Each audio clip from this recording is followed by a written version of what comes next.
Okay, so in this problem, we have a 4 kilogram block, which starts at the top of it, an 8 meter long hill. And for 2 meters on a smooth surface, a non-constant force of F is equal to 3x squared is applied to the block. After the 2 meters, the force ceases to be applied to the block, and the block falls down the 8 meter hill. At the bottom of the hill, once the ground is flat again, the 4 kilogram box encounters a friction path with mu k is equal to 0.4 and length 3 meters. Directly after the friction path, the 4 kilogram block collides with a 2 kilogram block and they stick together. The two blocks slide together up a 2 meter hill and they encounter a spring with spring constant 18 newtons per meter. So the question is, what is the final compression of the spring? Do the blocks get up the hill? If they do get up the hill, how much energy do they have left to compress the spring at the top of the hill? So right off the bat, when you see any problem with this weird curvy like graph, anything with a loop-the-loop, anything with friction paths like this, you have to be thinking conservation of energy. So let's write down our conservation of energy equation. Let's get our equation sheet out. Conservation of energy, I know mine is very, very marked up, but conservation of energy is right here. It's this big equation with all of these components. Let's write down all of it for good measure. Conservation of energy problems are fantastic because you can usually do them in almost one step. But here's the thing. We have another block here. So when they collide with each other, that's a collision. We're losing energy. So we're also going to have to use conservation of momentum. Where's that one? It's right here, linear momentum. P is equal to mv, and for conservation of linear momentum, pi is equal to pf. Okay? So here's the plan. We're going to use conservation of energy. Ooh, there's many components to this problem. I keep getting surprised by this problem that I've written, which is a little embarrassing. But we also have a non-constant force at the top. So just like the previous problem, we're going to have to use work to find the initial velocity of the block. So here's the actual plan. We're going to use work, and we're going to find the initial velocity of the block right before it goes down the hill. Once we have that, we're going to use conservation of energy to find the velocity of the block directly after the friction path. So I'm going to label some points. I'm going to say point A, point B, point C, and that'll be it. So we're going to use work to find the velocity of the block at point A. Then we're going to use conservation of energy to find the velocity of the block at point B. Then we're going to use conservation of linear momentum to find the velocity of both blocks combined at point C. And from there, we can use conservation of energy one more time to find the compression of the spring, finally. So it's a multi-step problem, it's around 4 steps, but we're going to work through it, all right? So step 1, work kinetic energy. We have a non-constant force, which means that we have to integrate. We have to use the integral definition of work, which is that W is equal to the integral of F dot D. Once again, the force is in the same direction as the displacement, so this FD cosine theta can simplify just to FD. So our integral ends up becoming the integral from 0 to 2 meters, right? Because we're moving 2 meters. That's the length by which the force is applied. The integral from 0 to 2 of 3x squared dx. Okay. And we can solve this. This is equal to x to the third from 0 to 2, which is equal to 8 joules. That's the work done. Now we can find the change in kinetic energy. Once again, the block starts from rest, so the work done is just going to be equal to the final kinetic energy. So we can say that 8 joules is equal to 1/2 times 4 kilograms times VF, or let me be more specific. Let's call it VA squared, the velocity at point A. Okay, we can solve for this. We're going to multiply by 2, divide by 4, and we get that the velocity at point A is 2 meters per second. All right, Now we can use conservation of energy. Conservation of energy.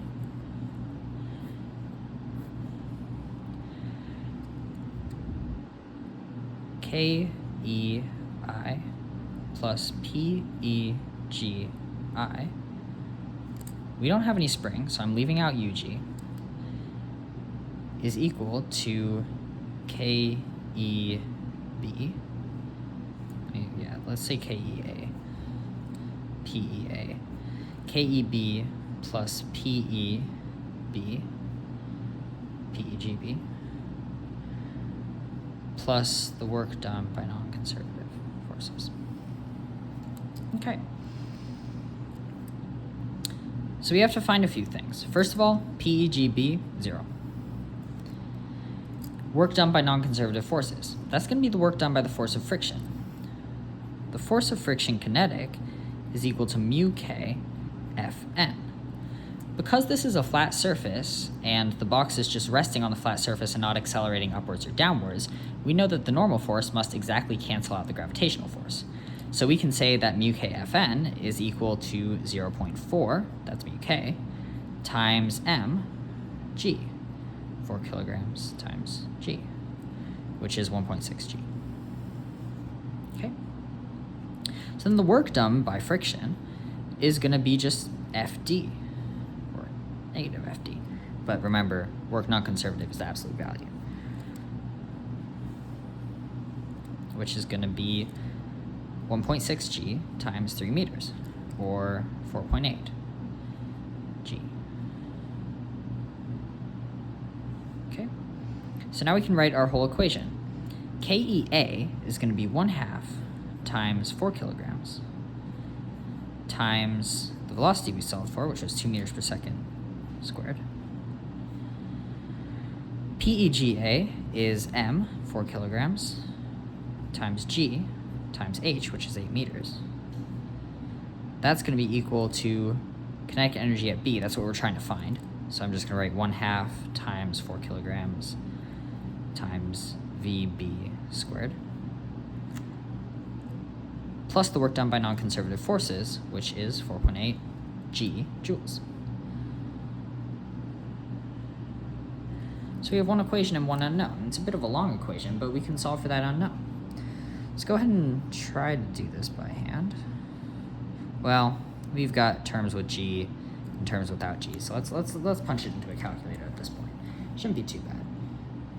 On one side we have 0.5 times 4 times 4 plus 4 times 9.81 times 8. And then we're going to subtract 4.8 times 9.81. We're going to multiply by 2, divide by 4, and take the square root. And we get that VB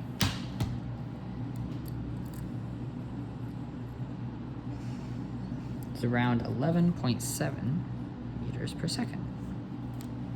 So it's gained speed. Even though it went through this friction path, the friction path was not strong enough to overcome the speed gained by the gain in kinetic energy from the fall. So that's VB. So now we move on to the third step. We're almost there. Third step is going to be the conservation of linear momentum. Okay. This is a collision. What type of collision is this? Well, they stick together, so this is a perfectly inelastic collision. So I'm going to say that, also, we're in one dimension, which makes this super easy. We don't have to split momentum into its vectors. We're working only on a horizontal surface, only in the x-axis. So I'm going to say that PI is equal to PF. And that's going to turn into the initial momentum of the 4 kilogram block, which is going to be 4 kilograms times 11.7 meters per second, plus the initial momentum of the 2 kilogram block. That one's at rest, so that's plus 0. It's going to be equal to both masses combined, 6 kilograms, times VC. And we can solve for VC real quick. Divide this by 4, divided by 6, and VC is equal to, or is about equal to, 7.81 meters per second. Finally, step 4, we're going to go back to conservation of energy to find the final compression of the spring. The initial kinetic energy is 1/2 times 6 kilograms times 7.81 meters per second squared. The initial potential energy is 0. The final kinetic energy, is also 0.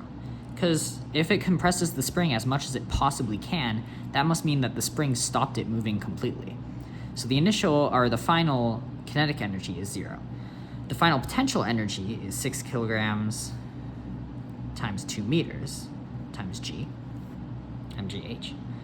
And then the final spring potential energy is going to be 1/2 times the spring constant, 18, times some x squared. That's what we're looking for. We're looking for the compression of the spring.